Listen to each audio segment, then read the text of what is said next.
everybody. This is Papa Kwesi here. Welcome to another episode of Yen Kasa. Tonight promises to be an exciting one. Yes, very exciting. Tonight I have 3 guests, and we are going to talk about a topic that is also very interesting. I know a lot of us have spoken about it in our cars, in our offices, in our homes, in our small circles and all. But tonight we want to delve deep into it and get the dynamics of it. Suffer life versus soft life. Are Ghanaians addicted to struggle? Yes. And to do that with me, we have an amazing lineup of people. So I'm going to leave you guys to introduce yourselves, and then we'll dive right into it. So as we always say, ladies first, from our far left, please. Oh, my name is Accra, and we are here to talk. I like that. Ladies first. Are we jumping to another lady? Yes, another lady. Oh, okay. So that is soft on the audience, on our audience here. Oh, okay. So my name is Yaira. I am a singer. I'm a voiceover artist and a writer, and I'm also an entrepreneur. I sell salads. Hey, Okay. So yes, her salad is good. It slaps. Yeah. yeah, and we're about to have a conversation. Great. And then, My name is Perry Tintin. Mainly I'm a digital marketer, but I also have a YouTube channel, and then I run a podcast too into youthful topics, basically, with the society and culture. And that's it. So let's just talk. great. So now that we know who we have with here, I want to dive into the conversation. And my question is, what is your definition of a soft life? Yeah. Let me shoot. So for me personally, I think soft life is actually having systems that make things easier, faster, better. Basically. Good. Having systems that make things easier, Yeah, faster, and better. Yeah.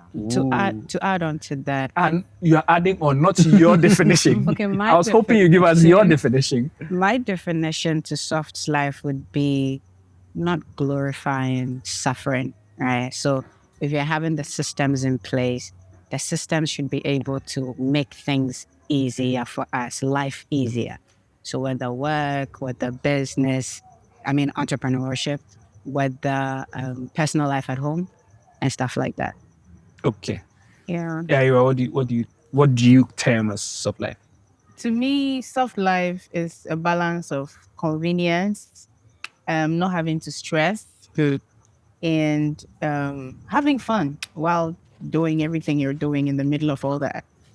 Oh, I like nice. the fun bit. So, what I'm getting from all of you is that it is something that is not suffering. However, it is not what most people, when I say most people, I spoke to a few people before I came on this set, Okay. and it looked like there is a soft agreement or unspoken agreement about what soft life is. People have attributed it to all the nice things people do for themselves. And I think it stemmed from the fact that we have seen celebrities and people on this our social media platform do certain things for themselves. And so it's gained that popularity where people term it as soft life. But with the kind of definition you have given, I think it's a bit different, divergent from what I know. So do you think it is even possible in Ghana to have a soft life? It's possible. Very possible. It's very. I think one main challenge or issue with a lot of youthful audiences, especially in Ghana here, is because we term or we sort of equate soft life to money. Right. But on a personal level, it's not just about money. It's about resources, the people I know, the networks. You get. So for me, that's why I mentioned from the onset that it's about the systems. So once the systems are in place, whereby I don't need to probably go queue at passport office. I make a call, I get there. Oh, hi, my name is Jampo. They pick it up and go on. Right. Do you get? Right. I may not even have the money to even say I'm paying for it. Do you get? But once I make a call, the call passes through. I pick my thing. Based on the network you the have. network I have, which is part of the system. So it's Right. not always about money, which a lot of times people think about it. Okay. So you think it's realistic? It's very realistic. Okay. Ekua. It is realistic. But then again, I think over here in Ghana, systems no. You want your systems no on it's not up to par like that. You know. We don't have the infrastructure because you go to, definitely I'm working from home. Yeah. Which Not you are. empty. Let me use an example. I work from Yahoo people. Yo. Inside joke, And guys. this is me who needed MTN to come in to bring me fiber at Right. home for me to have that smooth ejuma, be able to go on work meetings and stuff like that. My friend. And they come to my area and they are telling me that why am I really don't understand these things. But what's the point now what connect to benefit? Why am I? Into no what come back in a week's couple time. of they need to put in something to some head of one-on-one. And it took like a month before they gave me a feedback there on your possible. You see, for me, it is possible, all right. But Ghana and why the infrastructure it's limited a bit. Yeah. And people would want to, let me my main page more 9 to 5 moko office. Oko officer, and the network is available, you're able to do the do, and then you come home. Atasa. And so yeah, the infrastructure no already. Make the soft life in Ghana here is realistic. It is realistic, but we are not there yet. That's what I said. So you're saying that in as much as it is possible in Ghana, it is not easy to achieve it. It is not. Your systems doesn't really. It doesn't allow it to function. Like that. Okay. Yeah. What do you say? I also agree that it is realistic. And one thing I forgot to mention in my definition of soft life is control. If you're able to control stuff. And I think that's where I agree with her because here you don't have control. Like, I was supposed to be here in 50 minutes, but Right. I spent nearly 2 hours getting here. And that has taken control away from me. Yeah. Because now I can't do things that I should have done probably an hour ago, So, and honestly, sometimes I feel like Accra is designed to waste your time. Okay. Because if I work in Accra Central and I live in Adenta, getting to Accra Central is crazy. Yeah. It's crazy. And soft life is, I wake up at 6 a.m. I can get to work at, let's say, 7:30 or by 8 a.m. And then I can run through my day, get back home, get in bed by 8 p.m. I mean, that's my definition of soft life. Right. I want to be able to control my time. I want to be able to get stuff done. Do you get it? In a way, if you have money, it's achievable. That's what I was going to come to. Yes. What role does money play in designing a soft life? Because Perry said that it's not necessarily about money. For him, it's about systems, network, and all of that. But Yaira is also saying that when you have money, it's a different conversation. So what really is the role in there? Still having Ghana as a context. Money plays a very big role. Yeah. In fact, money is in the center of soft life. Soft life is like being able to eat what you want to eat, waking up at the time you want to wake up, taking vacations, going to places you actually want to go to. So we are coming back to the definition I talked about. Yeah. Please go on. Yes. So if you don't have money, you can't make all of these things happen. Money buys you convenience. Money buys you pleasure. Money even buys you company. Buys you the network he's talking about. Exactly. Money buys you the network he's talking about. I don't know if anybody else can relate, but like there comes a time in your life and you're like, I need new friends. Mm-hmm. Like, I don't like how my life is. I don't like the people I'm surrounded by. But then you realize that to get those new friends, you have to hang out in places where your new friends would be. Right. Yeah, sometimes it takes money to do that. Okay. So, Perry, would you now revise your definition? So, you see, I didn't outrightly rule out the role of money. Okay. I only introduced the fact that in addition to money, the networks, like if, for example, on a regular, I probably want to go hang out maybe in South Africa. Good. I have work. I have a small team. What do? I enable the team to handle in my absence. But I'm gone. I don't have to spend 2 weeks on visa and things like that. If I know somebody, South I make a Africa call. is free, actually. Okay, thank you for that.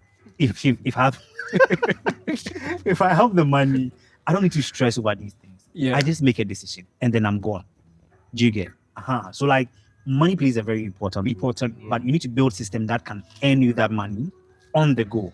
Because if you don't have the money, you can't even build those systems. Okay. So there's a school of thought that says that soft life to some extent equals laziness.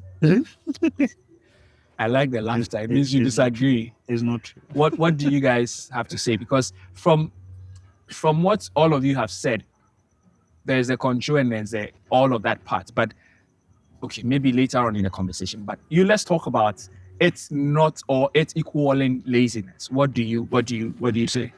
Does it?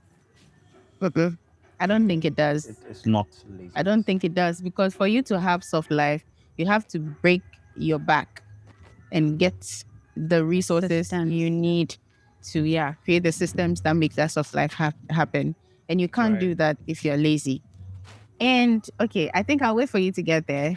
Okay. But laziness is soft life is not laziness. Not at all. I don't think it is. Because if you, before you would even be able to achieve that soft life, you put in the work. Exactly. Right? The whole suffer thing. Yeah. Before you got there, to be able to put in that systems in place for things to be easy for you. Into so obi wo awano no origin there, you are lazier. Or no problem. You see, people don't see the actual hustle, the late nights, the early mornings, the sleepless moments, the tiresome transits between. People don't see those stuff. Yeah. But imagine, like I said earlier, I have a small team. I've enabled them with hardware, software, with things whereby if you are traveling, you can still be productive and proactive. If the next day somebody sees me at maybe Skybar with my laptop, they think, I need you maybe Yeah. They've not seen all the hassle. I take offense on the Yahoo boys. No offense. But they tell us. Yeah. They do. Well, yeah. I mean, to be fair, a lot of work from home buddies I have complained that people have not fully embraced the idea of working from home and think that because you're always behind your computer, you're doing something shady. Yeah. So there's some truth in there. Right. Please go on. Yeah. So like I was saying, in conclusion, people don't see the actual hustle. They only see the nice things. And once they see it, because of the societal norms that we've built around ourselves, they think because once you're not falling within that, then you are lazy. But talking about, okay, please go on. I have a question. Yeah. When these people don't see the hassle, do you think it's advisable that soft life, a start today leave at anyone? Or they should die you video me? There, I went through this. You're announcing yourself. Recently, we are hearing content creators do stuff like that. Yeah. Do you they have to think clarify that it is a necessity? But I'm sorry. Don't worry. But I mean, I do content creation on the side, and then, like I have the podcast, and then I have a tech channel. Okay, so all these things is progressive. Yeah. 2 years ago, my camera quality is not what you see now. Yeah, we're using a black magic battery, 6K, just to put it out. But basically, 2 years ago, my quality wasn't what it is currently. yeah. Those times when I'm doing Get Ready With Me or BTS, you can see such an break. Yeah. And now we've been able to go through. It's progressive. So, and in this kind of journey that we share, it's all you see. It's the visuals. Do you get? So if I don't show, that's on a different level. But if I show you, you need to also grow with me. So, But see, from what she's asking, it's easier because you're a content creator. I'm not a content. Yeah. I am a content creator. Sorry, somebody is not a content creator, right? So then they don't get to put their lives out there like you would. Yeah. So how would people know? So that's what she's at. That's where she's coming from. So how is it? Do you think it's necessary for them to put it out there that, look, this is me waking up at 4 a.m. I'm going to chase the bag. 2 years fast forward. This is me. I'm in bed. I've ordered whatever I want to eat because 2 years ago I chased the bag for it. That's what she's asking. Do you think it's necessary so that we don't get that misconception that soft life equates being lazy or being some type of way? I think it is necessary only to some extent. if you are a content creator and then you show lots of beautiful places, you having fun, you might be misleading. Yeah. And so you owe it to your audience to show them the other side of the coin. But if you're just a regular person living a regular life, grinding your grind, hustling your hustle, I don't think you owe it to anybody to show them the BTS of your life. Especially if you're a private person and that is really not your style. Yeah. Charlie, feel free. Okay. Right. Yeah. Right. And I also do have a question though. Oh. It's not really a question, but then all of us talking about struggling or actually using hustle to create the systems that work. I think we are assuming that we are the ones having the soft life. Let's say we hustle this hustle, and then our children don't have to hustle the hustle, and then they get to live the soft life. Somebody would say they're lazy. And in actual fact, some of them actually would be lazy. I don't think it's laziness. Okay. For example, if I need to attain something, Mm-hmm. I probably at this level would have to grind to get. But if I lay down that foundation for my kids, Yeah. they may not go through that hassle of the grind. All they need is request and they get access to it. Okay. You get. So I think that's when if we become responsible for other people, like your wives or your children, then the control has to be hammered. I have a question too, because I'm now thinking, do we always have to equate hustle with suffering? Well, I think that's how it's been. Yes. It's not like that's what we want it to be, but it's been like that. And we can't take it away, right? We'll keep living. Because I keep hearing hustle. And in all of it, I imagine in my mind what you guys are talking about. Like, even me, I cited example that you wake up at 4 a.m. and all of that. It connotes hustle, it connotes suffering, because if you had your way, you would be in bed by 4 a.m. Oh, no, not for everybody. What honestly. Okay, That is a sorry. discipline. If I had my way, I would be in bed at 4 a.m. My Yeah. day should probably start at 9 or 10 a.m. That's me, because I'm nocturnal. Question. Okay. What of the person who has that 4 a.m. as a lifestyle? That's the time you wake No, up. that's why I'm Like you said. giving you context. Do you understand? So that for me, because of how I'm wired, I think that it shouldn't start at 4 a.m. It should be sleeping Yeah. by that time. You wake up sound. I mean, sorry. I agree. Whatever I with would you, say by would the way. offend somebody. So Yeah. I might have to hold my break. So on that note, we'll take a break. And then when we come back, I think we have a lot more to delve into. So let's go for a quick break and then we'll be back.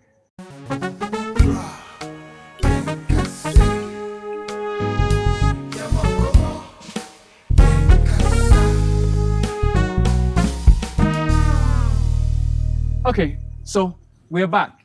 Yes, before we left, we were talking about whether hustle equates suffering, No, it doesn't. but we've all agreed that it is not. Mm-hmm. Now, my question, which is a bother to me, Ghanaians, why do we like to shame comfort?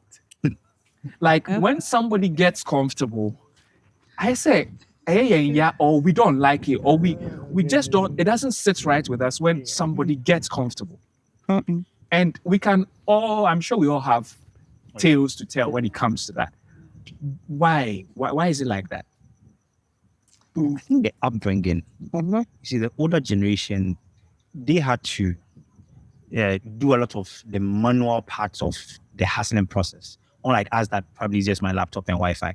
They had to go somewhere, do something, and then show that they actually did it before they end their keep. You get? So that whole upbringing, like for example, for you know, like I work remotely. That is my job. But once they don't see you take that effort to wear suit and tie, they think you are lazy. It's the upbringing. Because I've seen that when people don't see you visibly suffer, they think that you are not working. You haven't earned your supply. It's a mindset. And I feel like us as Black, I don't want to say Black people as in the big picture. I should say Africans. Sure. Exactly. Us as Africans, suffering is very imperative to our culture. Yeah. Pain is very, very important to us. Shame is very important to us. And we consider these things as a very necessary part of life. So when it doesn't exist, we are not comfortable. Right. I think Even it's- religiously. Right. A lot of religious people Yes. think that as a Christian, once you don't suffer, God's glory won't come. And now you You have need to pick up your cross.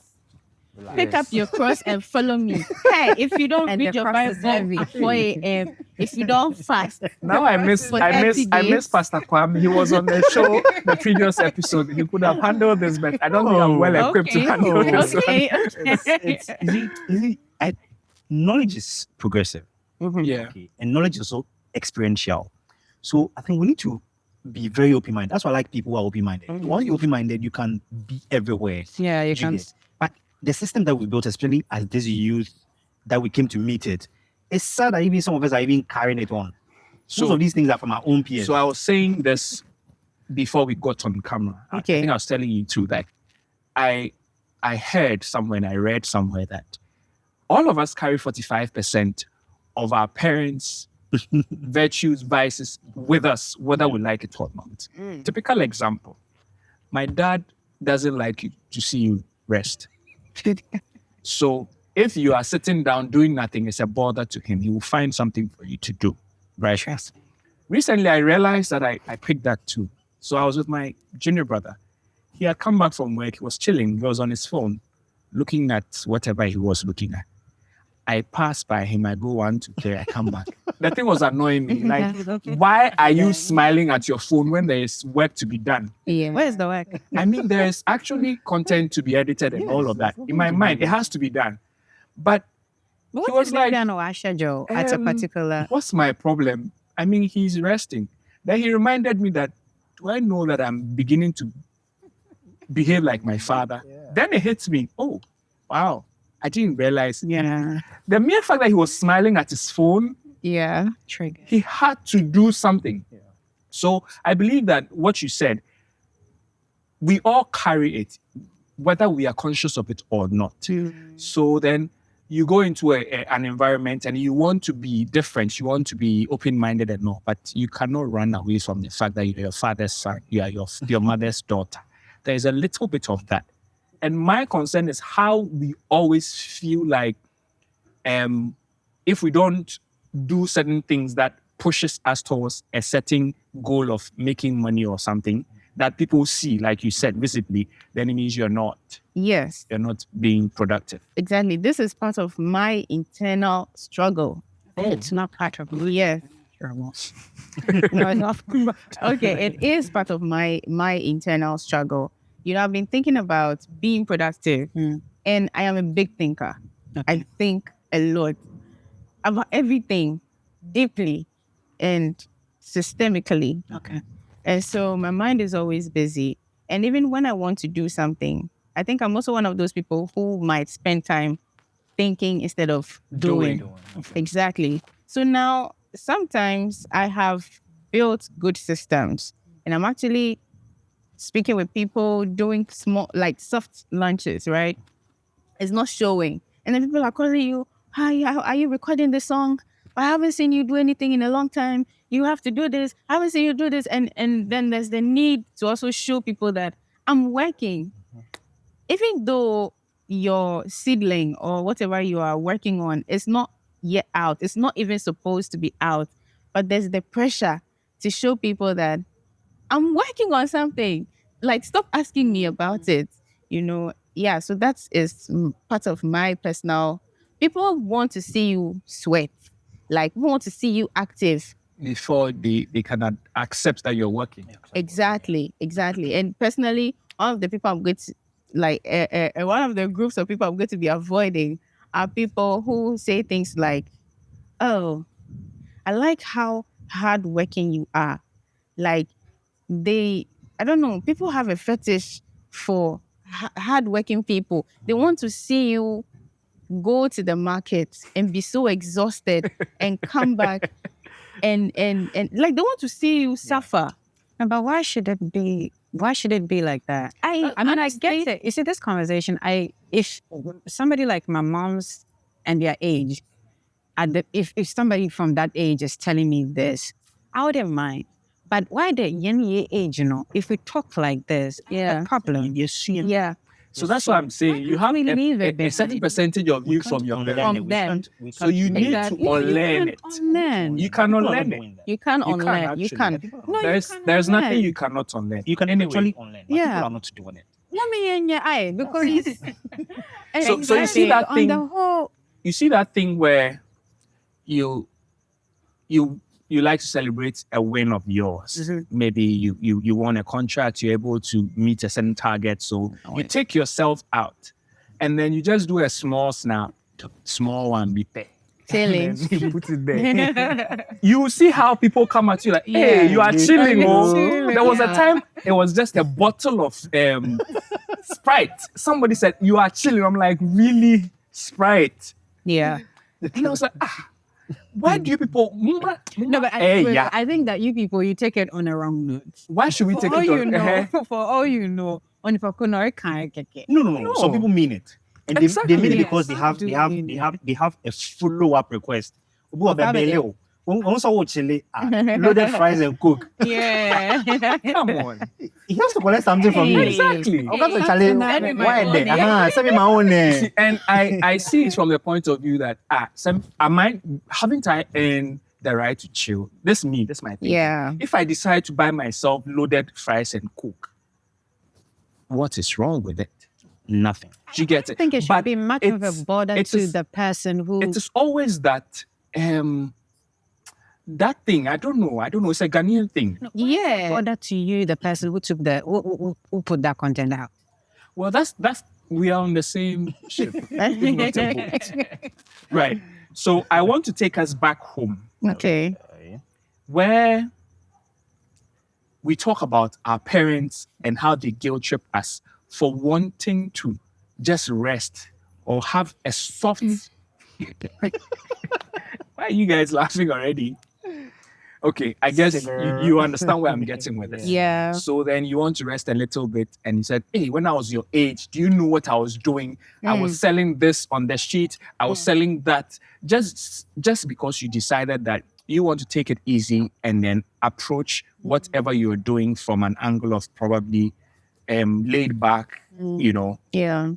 Why is it like that? On your fault. I think it's culture. Yeah, it's culture. Mindset is the times they come from, and nothing can be done about it. And another interesting part is when they ask you to do something, right, and you defer it to another time simply because you want to take a rest. Maybe you just came back from where they need you to do something, and then it's almost seen as rebellion. Yep. But you feel like let me gap it because my bread, I just got back from work. Let me give myself some time. Whatever you're asking me to do, if it's not time sensitive, it can wait. Anyway, I see she's The remember no, it's not nothing in my home. Yeah, Okay. I remember no. Is my mom would say, "Yeah, then 10 time, quick. okay. No, you Go will and safely." rest and do But whatever. on Kadebia, you are disrespecting her or you're being all over the. No, that's not it in my. No, I can't relate to that. Obekade yen in 10 time. We are all girls. Into Obekade EBC, you are then 10 time. Yeah. No, if you want sack. Yeah. Now, able to make correct. Yeah. But there are days you would say, oh, ma'am, peda me no, ma'am, 1 hour, maybe 6 years. Or better, I say, 1 hour and a brand be. Sambam be. Oh. What that she's coming to say, and then you're disrespecting me. And do you know, during my time that, no, we don't have that conversation in my home. Okay. Into no, we are not having that. But Baba catch you, check it, but me there you. Just a gentle prompt. But I think away from that, in the typical traditional Ghanaian home, most of the parents give instructions based on and of authority. Yeah. So like, That's I'm the boss, I'm your mother, I am your father. Go and do this. It's not like, Kobna, don't you think you should finish this? It's more like, Kobna, go and do this. So it's an instruction, it's a task. Go. I can't. You get, there's almost always not that kind of deliberations. like for example, I came back from work and I think just give me an hour, let me rest, put things down. Yeah, you don't have a say. No, you don't have a say. Go and do it. Yeah. Most of the typical Ghanaian, that's how it's like. Okay. And so it's not, you are not doing the work out of purpose that the work has to be done. You are doing it out of respect for them. For them, exactly. Exactly. But do you always have to do things out of purpose? Not Yes. always, but it depends on. I don't. I mean, it depends on well, what's not happened. always, but if you are purpose driven, when you are doing something, you do it well because it is something that needed to be done. I can be respectful and still do it well. I'm doing it out of respect and still do it well. Don't you think Of course. even the respect is what should fuel and motivate you to do it well? Because I'm doing it out of respect. The respect, I think, like Yen Chichemu, there's the respect as in I respect you and I'm going to do it, and then I fear you. So I'm talking from his example he gave, That's it. from the authority bit. Exactly. And mostly it's fear. It's fear. So I have a younger sibling. If you ask him to do something, he will do it. You will see that it has been touched, but hasn't been done well. Exactly. And you'll be like, you told me to do it, I've done it. Exactly. And I've been thinking about it. Every single thing. Like it started to get to me because I mean I haven't been living with this person for a long time. It's my young, we are like ages apart. And then we're finally living together. I'm excited. I'm enjoying it. But then every small thing you ask him to do, you have to make sure that you're either helping him with it or you just do it yourself. Because he will never do it. So then it dawned on me that when I was young, I used to deal with this exact same problem. So you see, my theory is right. Yes. 45%. Yes. You know, my parents would, especially my mother, she would make it about herself if you don't get a task Emotional done. blackmail. Exactly. So you are not doing the work to get the work done. You're doing the work so that you stop talking.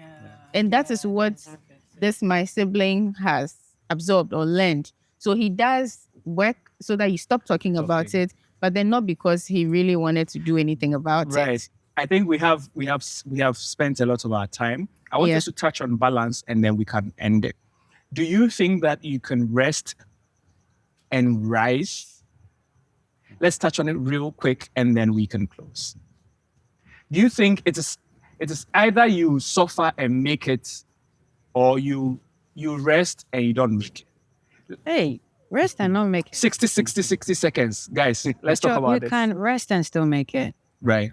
If you have right systems in place, you can rest and still make it. Right. So what I am picking from all of us is that soft life is actually a system, a network backed by money that gives you control to be able to do what you have to or need to do, and not necessarily traveling around the world and eating fancy food and wearing fancy clothes and looking like you're $1 million, which I will look like very soon. Right. Thank you very much, ladies and gentlemen, for gracing my set. I know we have a lot of other things we need to talk about, judging from how this conversation has gone. So I'm going to bring all of them back, but not together, because I realize that won't help. So I will have to separate them. So this is your host, Papa Kwesi, and this has been a wonderful episode, Yen Kasa. Catch you another time. Bye. Bye-bye.